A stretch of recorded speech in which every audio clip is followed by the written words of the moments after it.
Jaco Jacobs today, who's joining us, another author that we are quite excited to interview. Jaco, just to fill you in, we produce literature-based home education programs because we've discovered that children learn best when they're engaged in a story. And there's actually research that shows that when you live something through a story, it activates your emotions, and that drives the memories deeper into the memory center in the brain. So it's a very powerful way to learn. And I'm sure you're a great reader and you probably know that yourself. But it makes learning unforgettable. And until recently, Wendy and I provided English language literature-based programs to South African homeschoolers. And it's only been recently that we started looking into Afrikaans literature. And I think that's why we've read so few of your many books. Yeah. But I think we've just touched the tip of the iceberg. You've published over 200 books and won a whole list of awards. So, you know, that's just a whole story. How did you get into writing? Just tell us a bit about your background. I grew up in a small Karoo town called Carnarvon. It's the kind of town where there are only a few tarred roads. There aren't any traffic lights. It's a farming community, but what there was a wonderful library. Back then, the libraries were still very well stocked and very well maintained.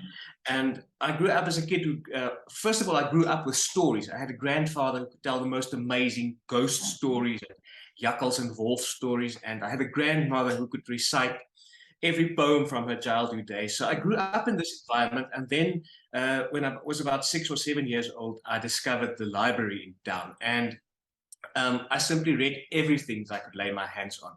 And I think that's actually in that small library is where everything started. I fell in love with stories. I fell in love with books. And I was still very small, very young when I actually realized that writing was what I wanted to do. I was a very shy kid, but my dad tells me that even when I was 5 or 6 years old, I was the youngest of my cousins, and even back then, some of them were in high school. And I was entertaining everyone, making up stories and making up make-believe stuff. So I guess it's one of those things that you were sort of born to do. I can't imagine being in any other career than writing. And the sense of humor, because I can tell by looking at many of your story titles and just the two that I've got here that I've read, you've got great catchy titles that look like they're very funny. Is that something that's just part of your family or part of your personality as well? Where does that come from? That's a difficult question to answer. Well, I do think I hope I have a good sense of humor. I have two kids, 2 daughters. They're 10 and 8 years old. And I think the most amazing thing on earth for me is making them laugh. So whenever we're at dinner table, I'm trying my best to make them giggle, make them laugh. And on a more serious note, I think that when you're writing for kids, one of the ways to capture a kid's imagination or to capture their attention, especially when you're dealing with reluctant readers, is to make them laugh. I believe that the moment you can make a reader laugh, you've captured a bit of their heart, and you've captured a bit of their trust. Nowadays, I tend to experience that kids are afraid of books or afraid of reading in many instances. And I think it has something to do with the school system, making reading work, making reading educational and focusing on the educational part of reading, which is great, but I don't want reading to feel like work. I want, in an ideal world, I think every kid on earth would fall in love with books the way I did. I can remember sitting in my room or sitting outside somewhere, just getting lost in a book for the pure enjoyment of it, laughing my head off in class and no one knows what I'm laughing about. And I wish I could make every kid in this country experience that. And when I'm writing funny stories, sometimes more serious readers or serious parents tend to look down on these kinds of stories. But these books, in my opinion, are the way to capture a reader's attention and hopefully nurture a lifelong love of reading. Yeah. So sorry, Wendy, I'll let you chip in now. I've got a whole bunch of questions I've been waiting to ask.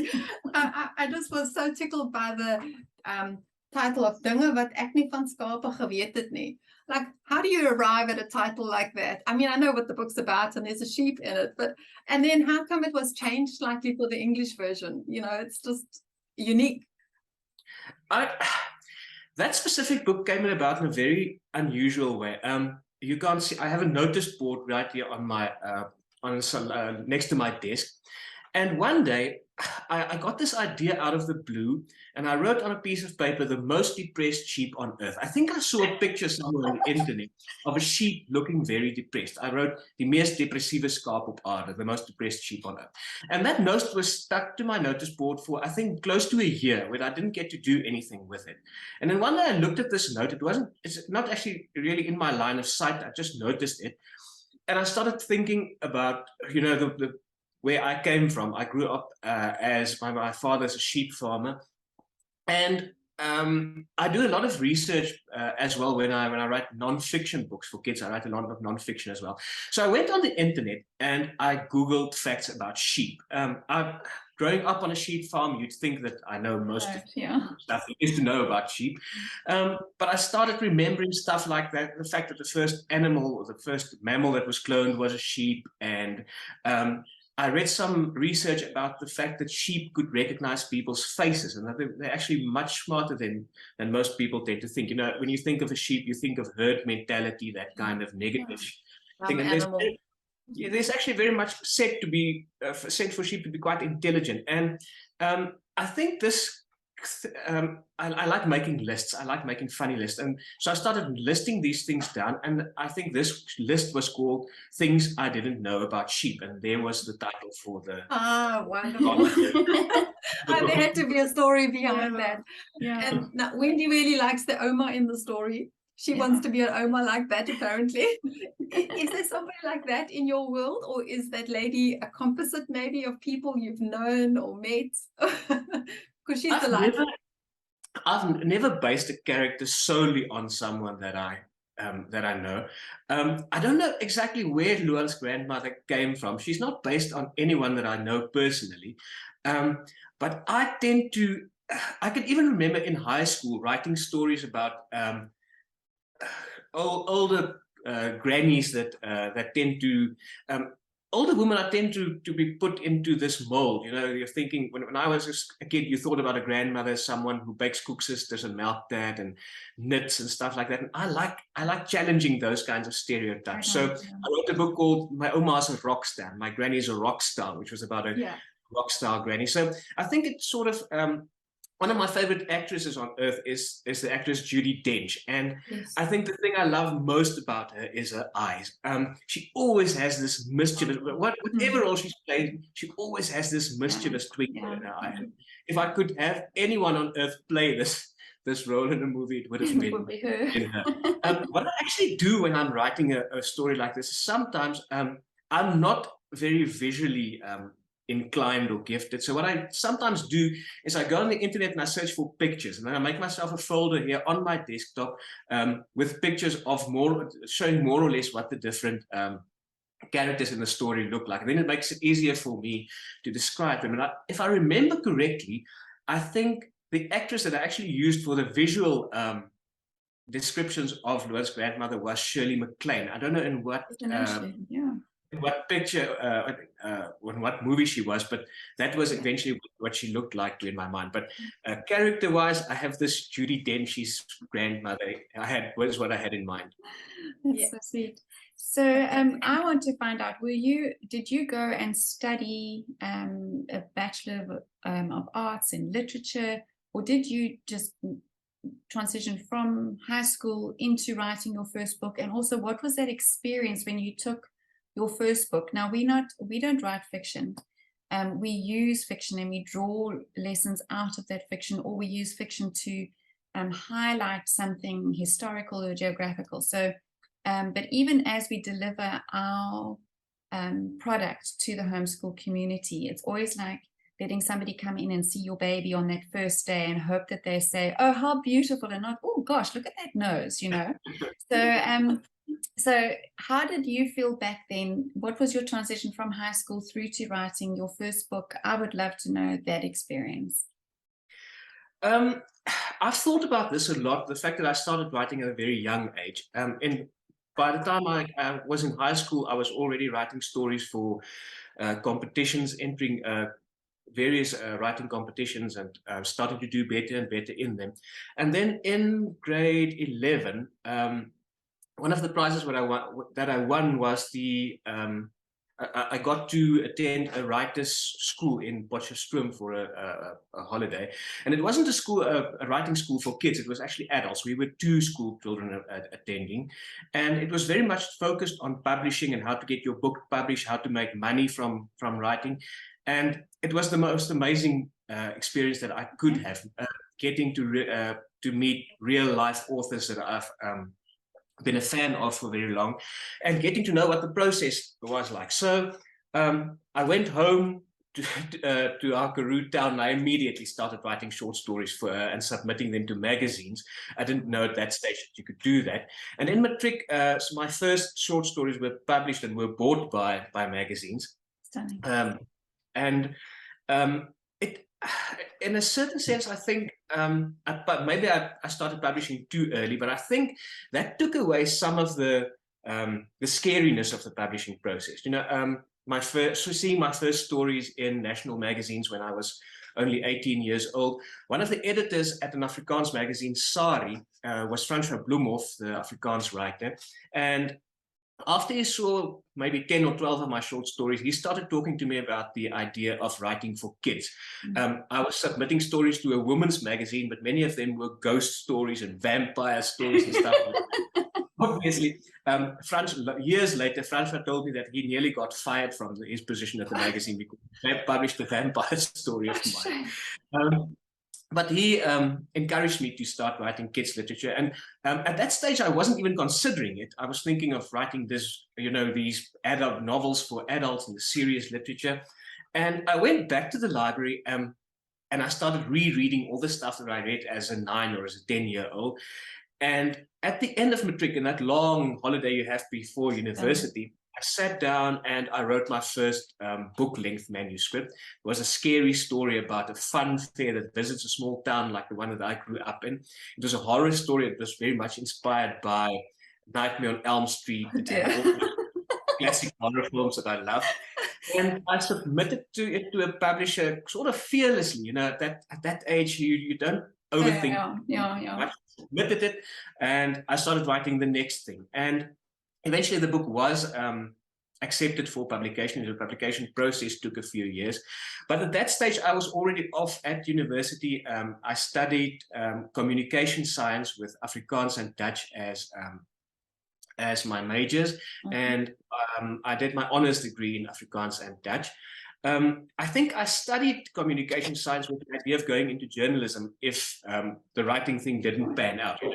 If I couldn't make a living from that. So I did work as a journalist here in Bloemfontein at a newspaper for a few years, and then I got a job at a publisher. So I worked as a children's book publisher for 13 years, and now for the past 4 years or so, I've been a full-time writer. So I'm unemployed at the moment. I'm in my own employ, and I'm employed by these books behind me.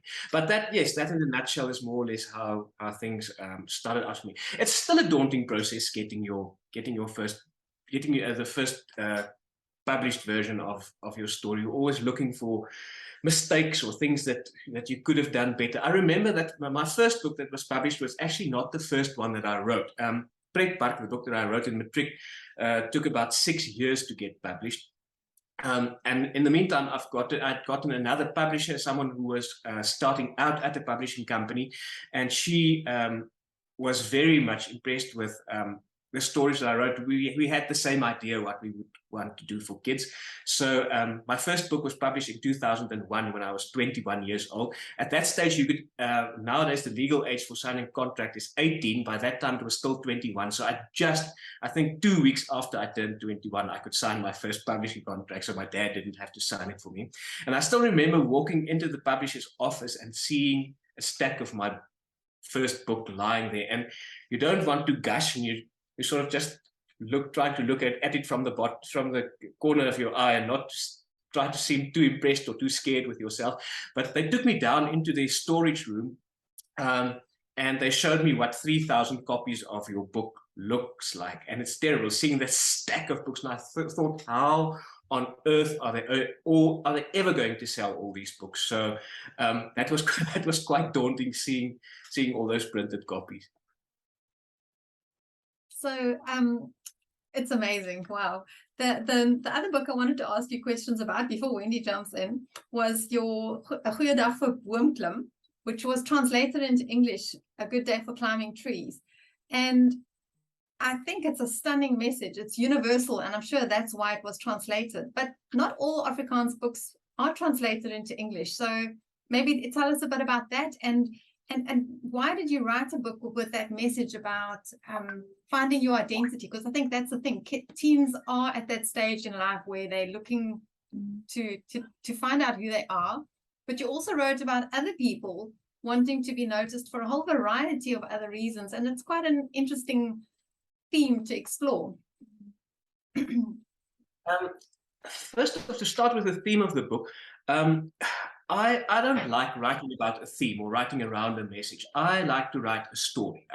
Stories are the most amazing things on earth. I remember a few years back, I was doing a school tour in Cape Town, and myself and another author were staying in a big old guest house in, I think it was in Bellville, if I remember correctly.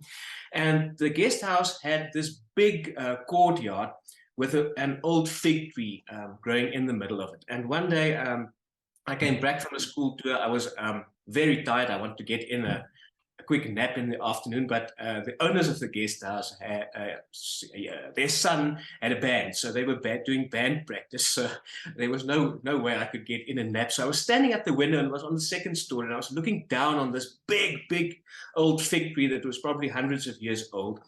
And I thought it would be so amazing to see two kids sitting on one of those thick branches, just talking to each other. I could see that picture in my head. And I immediately started wondering what they would talk about. And this whole story just came up about two kids trying to save a tree. And that afternoon, when I went down for dinner, I told the other author who was touring with me, I told him, I think I got the idea for a story today, which was a weird thing to say, but I actually had this whole story in my head. And then when I started writing it, I had to come up with reasons why two teenagers would want to save a tree. And that's what story is. You know, it's about motivation. What's your motivation? What's a character's drive for doing something? And quite naturally, that is the way it evolved. There's the eco message in the book, but that wasn't the driving force for what the two characters do. Each of them. There's a lovely twist. It's awesome. Don't spoil it. So what I'm trying to say is that, you know, eventually the story dictates where the message goes. You can, if you tell a good story, there's always a message from it. You as an author, you don't have to force that. As far as the translation go, it's very difficult for an Afrikaans book to get noticed overseas. First of all, because obviously a British or an American publisher can't read the book to decide about publication before it's actually been translated. So what happened was that my publisher saw an overseas competition that was held by the British Book Trust, where they were asking for short synopses of different publishers' books which they thought would work for the international market. And they worked through those. My publisher submitted a synopsis of A Good Day for Climbing Trees, and it went through to the second round, where they actually sponsored the translation of, I think, about 10,000 words of the book, which they paid for, and that was then shown to a panel of judges, and eventually A Good Day for Climbing Trees was one of 3 books that was chosen to be represented by this award. And they pitched these 10,000 word translations to different publishers, and I was lucky enough that a British publisher picked up on the book, and we signed world rights to them. So they published the book in America and right across the world, in South Africa as well. And they've managed to sell, thus far, they've also sold the Dutch translation, the Italian translation, and the Slovenian translation. So it's a very strange seeing your book's title in Slovenian and not having the slightest clue what any What of it it is. Yeah, I mean, I've also got some of your sort of picture story books that we're hoping to put into our new program that we're writing called Barefoot Days, which is to really get young new moms into the habit of reading aloud to their children and just opening up that world to them. So Sasha Still is the one of them, which is just such a lovely story about you know, just getting quiet and listening to the sounds of nature around you, which I really loved. And then You Are a Wish, which obviously deals with adoption. You know, you look at these and you look from your Zaki Zombie, I think it is, all the way through to your more serious things like we've just discussed about climbing trees and taking selfies with sheep. You know, there's so much there. So do most of your stories come to you, like you said, looking at this old fig tree and seeing the kids in it, and then there comes a story like the adoption story and Sasha, and then obviously your brand new one, which I'm halfway through, which is the bookshop in the clouds, which now that I hear about your experience in your library in the Karoo, I can only think that those were your adventures that you wrote in there. But then again, I'm assuming that. So your versatility as an author, do your ideas come to you just through everyday exposure and experience generally? I think the fact that I'm writing different subgenres are very much due to the fact that I have a very short attention span. I tend to get bored very, very fast. So people have often asked me, why don't you write thicker books? At the moment I get to the 40,000 word count, then my story is told, and I'm getting tired of this story. So the way I combat that is by writing in different genres. You know, when I finished something like The Bookshop in the Clouds, which was a very big book for me to write, it's got more than 200 pages. Yeah. So after that, I'll start writing a collection of poetry, for instance. I love writing children's poetry. It's short, it's catchy, it's very idea intensive. So it's much different from writing a story where you have to have this heavy plot that rests on your shoulders. You have to keep that up.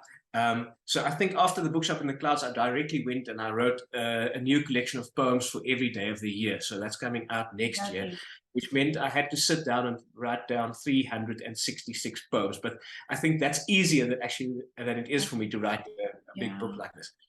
Picture books specifically. By the time I wrote my first picture book, I had written I've published 30 or 40 books already. And one day my publisher and I were driving around somewhere in Gauteng, going to often a school tour, doing school visits. And she got this smile on her face in the car. And she said, you know, you've written nonfiction, you've written teenage novels, you've written beginner readers. But there's one genre in this market that you're not going to be able to write for, and that is picture books. She told me picture books are the most difficult subgenre to write in successfully, probably. And I didn't have kids at that stage. I don't think I was even married yet at that stage. So she just put it, and I hated seeing that challenging smile on her face. And after the school tour, when I got back in Bloemfontein, I immediately started tackling my first picture book. You know, so I like those sorts of challenges. And I must say, eventually, that was the manuscript that I had to do the most rewrites on. It was a book called Die Beste Toebroodjie, The Best Sandwich, about a boy who wakes up at night and he's hungry and he wants to make a sandwich, and then a polar bear and 3 penguins appear out of the blue and they want to help him make this fantastic sandwich while he actually just wants a peanut butter and jelly sandwich. But I think I rewrote that manuscript maybe 50 or 60 times to get it perfect. But even though I struggled so hard, I loved the process. I loved the idea of creating this very intense sort of text that's short and that has to be read aloud, and where you have to rely on the talent of the illustrator as well, or the artist that's going to illustrate your book. With something like Sasha Still, it was that book's somewhat different than my other picture books. I tend to write funny, entertaining stories, and Sasha Still is a bit of a more serious picture book. But I think the idea for that came from the fact that I saw my own daughters getting swept up in this busy life. They were starting school, and suddenly they were playing hockey, and they had things to do, and they had music lessons. And as a parent, sometimes you feel like you just want to take a breath. And that's what I try to create for my kids as well. Even during this busy program they have, we try to create these silent moments where they can spend time on their own and take care of the really important stuff, read a book or listen to music or just spend time outside playing in the garden. And that's what this book is about for me. It's about a girl who just wants a moment of peace and quiet to appreciate things around, and then she makes something wonderful of this science.